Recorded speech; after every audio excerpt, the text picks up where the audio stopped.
welcome to Center for Lit. Adam Andrews here again with a few words about teaching lit classically at the grammar level. I mentioned in a previous video the three different senses in which we use the term classical at Center for Lit, and each of these senses is really applicable to this idea of how do we, as grammar level teachers teaching grammar level students, how do we apply classical principles most effectively? Remember that the first sense in which classical is important is to understand that it's a description of a curriculum. A classical approach is a commitment to great books, to eternal themes, to the kinds of things that we want to inculcate in the minds and hearts of our students. And at the grammar level, of course, there are reams and reams of classic books, not ancient necessarily, but still eternal, still partaking of timeless truths and high quality. I'm thinking of Caldecott winners as examples of great picture books for the youngest readers, books that back in the 40s and 50s that won the Newbery Medal, books that we revere and cherish because of their quality, because of their eternal themes. These are, of course, the first principles we ought to adhere to when teaching lit classically to young readers. Quick example that jumps immediately to mind at the picture book level is Owl Moon by Jane Yolen. This is a classic of its genre. To teach classically to grammar level students is to hand them books like Owl Moon by Jane Yolen, with its wonderful illustrations, with its poetic descriptions of setting and characterization, with its deep and tender portrayal of the relationship between a father and his child, and the closeness that develops there in the cold, dark night of an owling trip. The themes that emerge from this story are classics by any definition, and teaching classically at this level involves indulging and engaging with those kinds of themes in those kinds of books. So sense number one, teach the classic books at the grammar level. If you're doing that, at least in one sense, you're teaching classically. The second sense, of course, is that the classical method is a method that takes into account the stages of human development, of student development as student ages, from we call the grammar stage when the student is young, to the logic stage, and to the rhetoric stage. And it turns out that teaching strategies and approaches appropriate to each of these stages make for the best kind of lessons. At the grammar stage, when we talk about the approaches and the pedagogical techniques that are most appropriate, we refer to things like memorization, things like identification. We refer in particular to, I would say, 3 habits of mind that are important to inculcate into students when they're very young.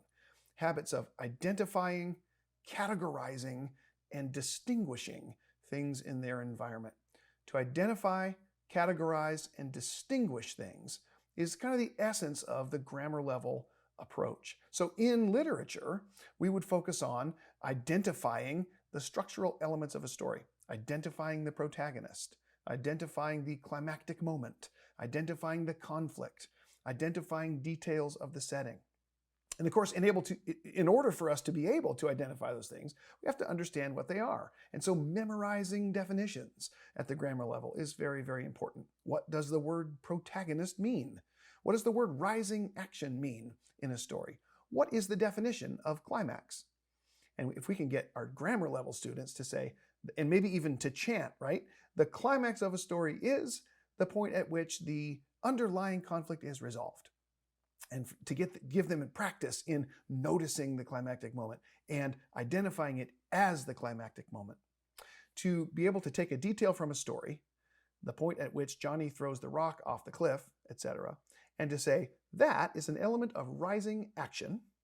It belongs in this place on a story chart, for example, and it's not an element of falling action for these reasons: to identify, to categorize, and to distinguish a detail of the story from all the details that surround it is an essential grammar level activity. So if the classical method is a method of taking into account the age level of the student, the developmental stage of the student, then particular teaching strategies apply to the grammar level developmental stage. And they are the strategies that involve memorization, that involve identification, categorization, and distinguishing of details in a story.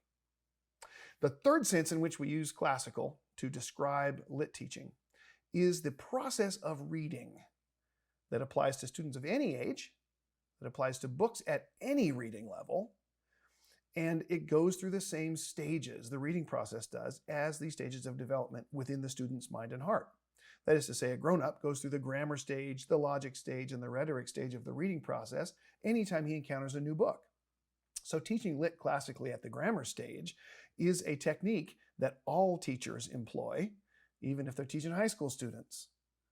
We have a brand new work in front of us. The first thing we do is we teach the grammar stage approach to this book. 17-year-olds and 18-year-olds are going to need to know the definitions or be reminded of the definitions of protagonist and antagonist, of climactic moment and underlying conflict. They're going to need to, I should say, identify elements of rising action and distinguish them from elements of falling action. They're going to need to identify the climactic moment and distinguish it from the conclusion. The grammar stage then applies to the teaching of any story. And so to teach literature classically at the grammar stage is a technique that's necessary regardless of the age of your students. I hope this short introduction to this technique has been effective, has been encouraging, has been helpful. If you think so, please like and comment in the area below the video. And don't forget to subscribe to our channel for more interesting thoughts on all manner of literary subjects. Thanks for watching. See you next time.